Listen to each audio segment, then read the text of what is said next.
It's a pleasure to have one of my long-term colleagues and a great firm leader, Ronit Berkovich, here with me today. Ronit is one of the co-heads of our world-renowned Restructuring Department. Thank you so much for joining me for this conversation today, Ronit. Oh, thank you, Barry, for inviting me. I'm happy to be here. Ronit, tell me a little bit about your journey as a lawyer. I know you started out briefly in a different practice area at a different top-tier firm. Can you talk about your evolution into restructuring and what drew you in and has kept you practicing and growing in this area? So, Barry, I'm one of those people that always knew I wanted to be a lawyer ever since I was a little girl. When I got to college, I also discovered that I liked business and finance. So in law school, corporate transactional work seemed like a natural path. I was lucky enough to take bankruptcy law my third year of law school with the wonderful professor Elizabeth Warren. And this was, of course, before she was a household name or controversial figure. But I was ready to start as a corporate lawyer. My first day of work was September 10th, 2001. So after that, the work really wasn't great in corporate law at the firm I was with. It was very slow. It was the dot-com bust after 9/11. But I heard that restructuring was really busy, so I decided to make a switch. And I was so fortunate that Weil gave me an offer in its best-in-class restructuring group. And so I came into Weil as a first-year associate in June of 2002. WorldCom came in the door a few weeks later. And I was hooked. It was great. It's been a great ride. I remember those times well, and thank you for joining Weil back in those days. It's been a great journey for you, for the department and the firm. The restructuring landscape has really changed a lot over the years. What are you seeing now as emerging issues for clients? Sure. One of the things I love about restructuring is that it's always changing, as you said. So lately there's been a big trend in creative transactions to try to keep companies out of bankruptcy by providing them more liquidity and extending their runway. You hear these sometimes referred to as liability management exercises. The old LMEs. LMEs, you got it. It's everywhere. Even Barry knows about them. So, very proud that Weil was actually a pioneer in some of the earliest and most prominent LME transactions, like in J.Crew and in Incerta. So those I expect to continue into the future. Another trend in restructuring, yes, absolutely. Is the prominence of direct lending.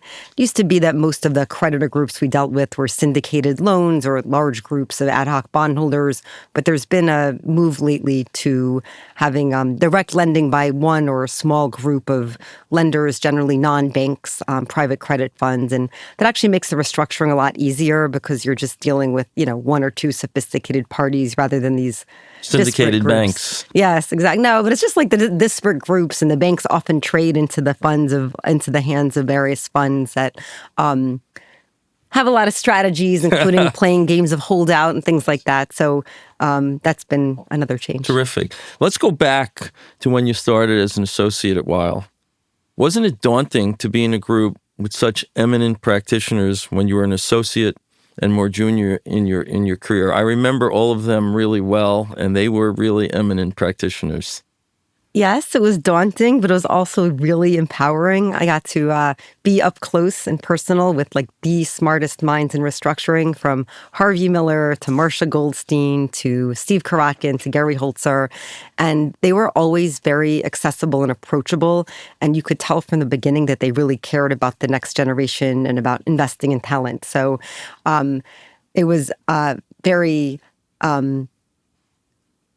inspiring to be with them. And I want to call specifically out Marcia and Gary because they had a bigger impact on my career than anyone else. Marcia. I know Marcia well, and I knew from Marcia herself how talented you were as an associate, and she gave me words along the way of how great a firm leader you were going to be one day. That's so nice. And Marcia was the head of the group when I joined in 2002, and she was a real pioneer as a woman in a mostly male-dominated field, really kicking butt, right, and having the respect of everybody. And she was also a nice, normal, accessible person. She was a mom, so yes. She always made me see that it was possible. I had to work on my own and get there, but it was at least possible. Yeah, she was definitely a role model early on, and it really went to sort of the Weil way of doing things and the culture that we've always tried to create. And she really paved the way for a lot of women in your department and also in the firm. Absolutely. And we've always had a lot of wonderful women partners in restructuring, even after Marcia, including right now. I'm one of 6 or 7, which I'm very proud of.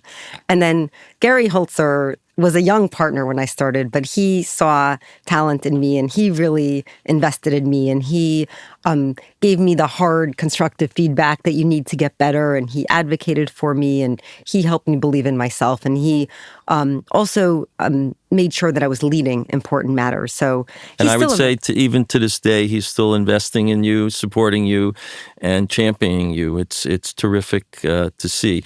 It's a great segue, though, to where we are now.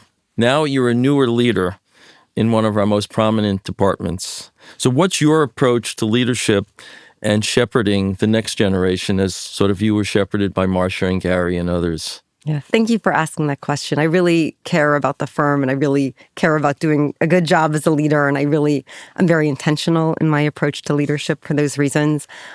First, taking a cue from Gary, it's very, very important to invest in the next generation, to let others shine, to use your platform and your power, if you will, to help other people. It's the right thing to do. It also makes the whole department better. And sometimes for a leader, that means stepping out of the spotlight to let others shine. And that's a difficult thing to do for us lawyers who tend to be control freaks. That's a difficult thing to do, but an important thing to do. And it's so rewarding. It's good for the firm, and it's also good for the individual who creates that kind of environment, because sometimes I feel like a proud mama, if I can say that, to see yes, others I feel succeed. like a proud papa, too. So now that you have a view into larger firm operations as a department head, any thoughts, observations, or even actually surprises, even though you've been at the firm for a long time? Yeah, really no surprises. It's more of the same that I've seen throughout my entire career, which is people in various groups across different offices, across different practices, really dropping what they're doing to help you out when you need it, right? So it's very, very collaborative environment, whether it's helping me figure out a client issue or helping me on a pitch that I need, assistance on at the last minute. It's almost never the case that I call somebody at Weil and they don't offer to help. I agree, and that's been similar to my experience in terms of even on the personal side, as we all go through ups and downs over our careers on the personal side too, and everybody at the firm has always been willing to drop what they're doing to help, even as well as on professional, but also on personal matters. Yeah, and that's really important because life is, of course, more than work. It's also family. It's also the other things that are important to you. And I'll also say it's been really nice that the firm has made a new crop of young leaders, elevated them at around the same time. Most of us have been at the firm almost our entire careers. We've grown up together over the last 15 or 20 years. We've known each other. And it's wonderful to see that the firm helped train us to be lawyers. Also, it's an interesting point because what we're seeing in the industry and the profession is a lot more movement, and to have those people who know the culture, who have homegrown, is really important, as well as bringing on laterals who are attracted to our culture. So everything you say is true and well said, as I would expect. I'd like to just sort of round out the conversation by asking you something a little bit more open-ended, which is, who is a leader outside of the legal industry that you admire and why? Okay. There are many, of course, but I think I'll choose one with a little bit of a Weil connection, if I can. Absolutely. That would be Mary Barra, who's the CEO of General Motors. Right. She was appointed CEO just a few years after the GM bankruptcy, the historic one, which Weil, including me, helped lead during the financial crisis. I remember that well. And she's a very impressive person. She's been at the same company since she was 18, and she made her way to the top through hard work and impressing people along the way. And she really leads through her values, seemingly, from everything that I've read. She believes in integrity and truth-telling and things like problem solving and identifying problems early and crisis management. So She's someone to emulate. She's also a mom with 2 kids like Yes, me. So, absolutely. and she said something very interesting in an interview that I watched with her that I think there's lessons to be drawn from that, which is her mom always told her growing up that she could be anything. So she never herself viewed her gender as an issue. And she was actually very surprised when people made a big deal about the fact that she was the first woman CEO of a big 3 automaker. But then she realized that many other women didn't have a Right. mom like that. Didn't have that encouragement coming from their parents. That's right. And so she herself became a role model, somebody that other women could see, kind of like Marsha was for me, as making it to the top to show that it's possible. And so she takes that role seriously. But I think the lesson that to be drawn is like to not focus on the obstacles. I think maybe one of the reasons that she was able to succeed is because she just focused on the how. How do I succeed? How do I get there? Not why can't I get there? That's exactly right. And I think we can all learn that a little better. Excellent. So now we're going to have a little bit of fun. Okay, we're going to go through sort of a lightning round of questions, and I'm going to throw them at you quickly and just expect really short answers. So how do you like to start each day? So I wake up at 5 a.m. every day. I make a strong cup of coffee, and then I rush to my computer to tackle the most difficult problems my clients are facing, because that's when my brain is sharpest. So what's your favorite snack? So ice cream has to be the answer to any question about my favorite food. All right. Well, given the ice cream, what's your go-to health wellness activity?